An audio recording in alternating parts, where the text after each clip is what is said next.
Okay, oh my gosh, you guys, I'm so excited we're together doing book club today. Yay!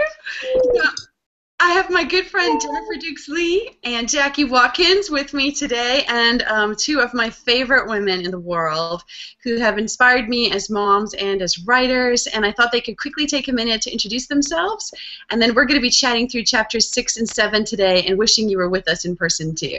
So Jennifer, do you want to kick us off? Absolutely. My name is Jennifer Dukes-Lee. I live in Northwest Iowa with my husband and two children, ages 12 and 10, and I blog at jenniferdukeslee.com, and I am the author of Love Idol. And I got to write the foreword to Love Idol, which is one of my great honors. It's a wonderful book. You should read it if you haven't. Best forward ever. And there's my friend Jackie, who we're jealous because she's in California. Mm-hmm. Yes, my name is Jackie Watkins, and I blog at jackiewatkins.com. And I recently just began a new podcast called Mud Stories, where we talk all about the messy, muddy moments of our life and how God really meets us in that and redeems and restores it, which both of you have joined me there, and I'm so thankful. I live with my husband, Thad, in Southern California, and I have 5 children, and my life is never dull. No, never. And you need to mention my favorite part about you is that you work in labor and delivery, right? Oh, yes. And 2 days a week, I go to the hospital, and I work as a labor and delivery nurse, and I take care of some lovely patients who are having their babies, and there's some crazy ones, too. And if we ever meet in person, I'll be happy to share a crazy labor story with you. They're super fun. I feel like you two are particularly qualified then to help me talk my way through chapters 6 and 7, because this is the part of the story where I discover for the first time that I think I want to be a mom. So chapter 6 says, because sometimes becoming a mom is like moving to a foreign country, and this is the chapter when Pete and I were in Ukraine, and for my 30th birthday, all I wanted was a baby, after not wanting a baby forever. So definitely a turning point moment in the book for me. Yeah, it's just so much to relate to there. I think I was the same age as you were, Lisa Jo, and just when you were thinking about having a baby. And one of the things that occurs to me there as I was reading that was your friend Colleen, and that's on page 67 for your readers of the book club. But Colleen was this kind of person who was rubbing off on you, made you feel comfortable in your own skin. And as I'm reading that, I was thinking, we all need a Colleen in our life. We need somebody who is just cheering us on and letting us be the best version of ourselves and not holding us up to some standard. And every new mom or mom-to-be needs somebody like that. And now I'm past that stage. I've got a 10 and a 12-year-old and likely won't have any more children. And it occurred to me as I was reading this that we're all called to be Colleens now if we reach this level. And I wanted to see if you would just speak to women about that, who are in that stage where we can turn around and look at the ones coming up behind and how we can be an encouragement to them. Yeah, I love that challenge because I hadn't thought of it that way before, Yeah, and what I guess from thinking about Colleen is that it wasn't formal, it wasn't like she was like, now you and I are going to have mentorship and we're going to meet together. And basically she just opened her door and invited me into her life. Like I was just part of what was going on. And I got to be part of the chaos and see behind the scenes, and her life wasn't perfectly put together. And I felt welcome there. It was so wonderful. And I got to see how being a mom was just part of a calling God had put on her life, right? So she had her kids. We lived in Ukraine. They're going on the metro. Their crazy black dog is coming with them. It's disorganized sometimes and wonderful, and everybody just wanted to spend time with her when we were at church. And watching her, as I look at myself now, and my kids kind of coming out of that young infant stage, I realize like how much that means to just be available, like to have somebody who doesn't wait till her life is perfectly put together before she invites you into it. Like, it was more comforting because I got to see what it looked like on the inside, and it was wonderful, and she delighted in it, and kids were part of the package, It wasn't like she had to put everything else on hold while she was being a mom. Like, kids were just rolled into everything that she was called to do by God, and it was so inspiring. Beautiful. Jackie, you kind of had some thoughts about that too, didn't you?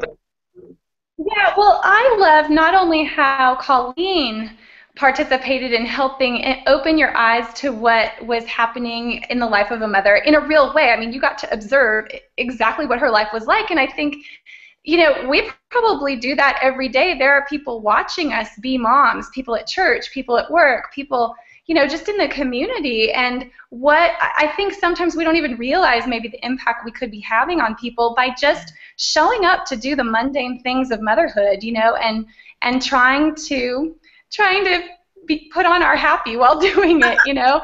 And sometimes it's just honestly not that happy, right? I mean, you know, I have 5 kids, and there's always one of them who, you know, there's just enough of them that there's somebody's not going to be happy that moment. You know, we can't have bliss all the time, and that's what Colleen did for you. And I love Jennifer's challenge too. You know, I want to be that for somebody, and I'm still looking for my Colleens. You know, I'm looking for the people who have their kids that are, you know, in high school and college, and they're doing the empty nest thing with grace and dignity, and it's every stage, every season. We can be there for each other and inspire each other and be inspired, and it's just a beautiful thing. And so I think it's just so much there, you know. Yeah, I know, and I think one of the things about her that was such fun for me is there wasn't a divine between like the sacred and the secular for her. Like God was in everything that she did, and I remember us standing in church, you know, and me talking about wanting to get pregnant, and her like in church sanctuary being like, well, go home and have some great afternoon sex, you know. I mean,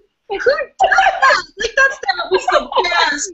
Love that part of that chapter. I mean, God and family and children, you know, all of it is holy. And I guess as a fun aside for my readers, you're just not going to believe what happened. I got this email yesterday. So there's a longtime blog reader who's been reading my blog for a while, and they live in Budapest.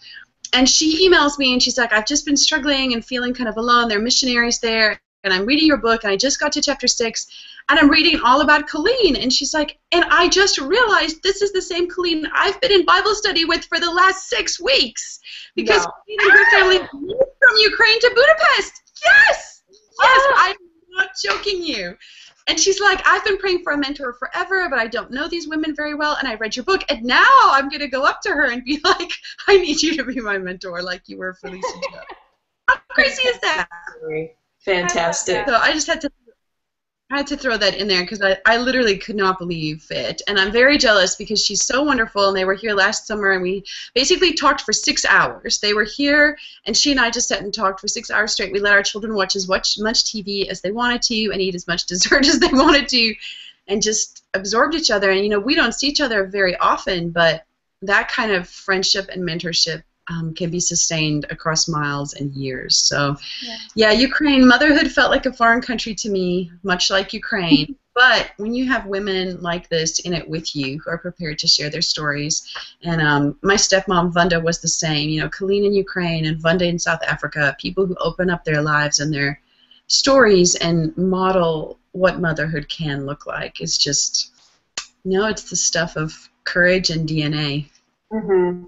You know, Lisa Jo, you are a Vanda and a Colleen to so many of us moms out here now with your blog and, of course, with your book. And, you know, in Chapter 7, you articulate it so well with such clarity, all the things that many of us are scared to say as new moms, like all the things that we're going to miss, and that uninterrupted time and the me time that we all long for. And that whole idea of becoming a parent is a lot like breaking up with yourself. I mean, this is like a Dear John letter, you know, in Chapter 7, really, in particular, you say it with such clarity, and this is just a chapter that I've read over and over again and underlined many, many things, but did you feel it with such clarity when you were living it, that, or was it something that you've learned over time? Like, what do you speak to those moms who are in the middle right now? Yeah, I think that's good. No, I don't think I had the spiritual glasses at the time to understand what I was going through. I think I was very selfish and like really resentful of having to give up my me time. And I actually have this vivid memory of a Sunday afternoon sitting on the sofa trying to watch a movie. Like, I'm a movie girl. Like, I love movies. I love going to the movies. And I've done lots of it. My brothers are in film production. And I'm sitting on the sofa. I'm trying to watch this movie. And this stupid baby, like, just kept crying and needed a bottle, and I was like so annoyed that somebody else wouldn't take the baby so I could just focus on the movie. And I was so selfish, like I was too selfish to realize what was going on. And I think God gives us children to break us, you know, help us break up with ourselves because we wouldn't choose to do it otherwise. It's way too nice to just indulge in the things that are fun for you. But to me, parenthood is the ultimate parable. You know, this is it. It's the living parable of what sacrifice looks like. God requires us to sacrifice in order to be closer to Him, and He gives us children to make sure that we do. Beautiful.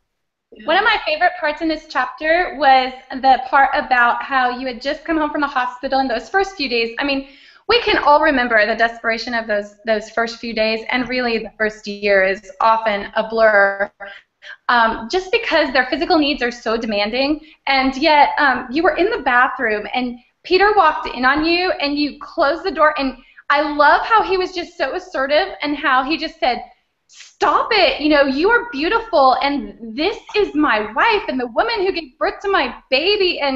And you say, you know, it was the beginning of being ready for parenthood. And it was, you know, I think I love that just because I love that. It made me love Peter like so much throughout this book. But, you know, you say in the next, and it's on page 81, it's like learning to walk again, and the only way to do it is by falling down a lot.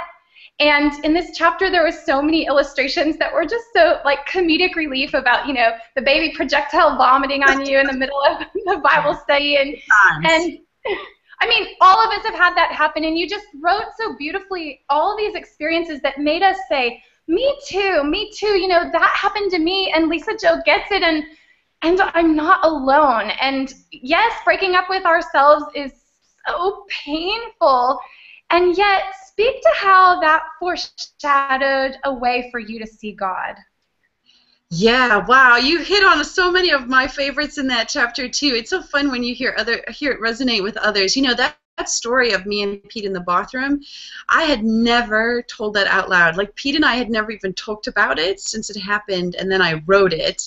And then I realized other people were going to read it, which is crazy to think about. But it is that vulnerable moment where, you know, this breaking up with yourself isn't just figurative, it's literal. Like, I had to break up with my favorite jean size and, you know, certain foods that I enjoy when you're nursing. And it's so vulnerable, especially when you're a first-time mom and you don't understand. Like, I brought with me, you know, my tiny-sized jeans to the hospital thinking I would wear those home again afterwards, and it was shocking to me to discover they would never fit again, you know. And so in that moment when I tried to hide in the bathroom and Peter just said, "No, you will not hide from me. I love you. Like, I see you, and I love you for what you did." And he said something similar in a later chapter after I gave birth to Micah. He talked about how courageous I was. He emailed his family. My wife is one of the bravest women I know. But I think it parallels how Christ loves us. And, you know, we all understand faith in different ways, and God speaks to us through different lenses. But for some reason, motherhood is the lens He speaks to through me. And I see faith through the lens of motherhood. And I understand that Christ has called us to break up with ourselves, and parts of ourselves will hurt and be uncomfortable, but He will look at us and say, "I love you. Like, you are beautiful. You are my beloved." And I mean, it's only taken me a decade to make those connections, but I think it's a learning process, right? We are in process all the time. We never fully arrive. And for me, all those humbling moments of motherhood are just a reminder of how the Spirit tenderly humbles us, and yet at the same time, it's this gift He's given us because we've co-created life with Him. He's entrusted us. You know, it's so huge at the same time. So it's this tender balance of being made new over and over again through the laying down of who we think we are for who Christ knows we can be. Absolutely. Yes. And He keeps pushing that door open, doesn't it? God just keeps pushing that door open, say, "Leave this door open. You are beautiful." It's just a beautiful picture. Love these chapters, Lisa Jo. Love the whole book. How many times have I read this? I've had to read it once. Sometimes I read it for the writing, and then other times I read it just because my mom self needs it. It's just a beautiful piece of work. It's been a real joy to read it again this time. Well, you too. It's been so great to have you on. These are two of the women who spoke truth into me before the book came out, who read copies of it and shared with me and helped make me brave when I knew it was going out into the world. And you've both mentored me in such special and significant ways. And I wish you were sitting here on the sofa next to me. I'd totally be making you South African tea now. But thank you for the next best thing, really. So fun. Joy to be here. So fun, you guys. So fun, friend. So those of you who are listening in on the comments, trust me, you're going to want to check out these women and their blogs if you don't already know them, which I'm sure most of you already do, but I'll have links to their blogs down below, and come share your thoughts in response to what we've talked about. Let's connect in the comments, and thanks for doing book club with us today. Surprised by Motherhood. Keep reading. Bye. Yay!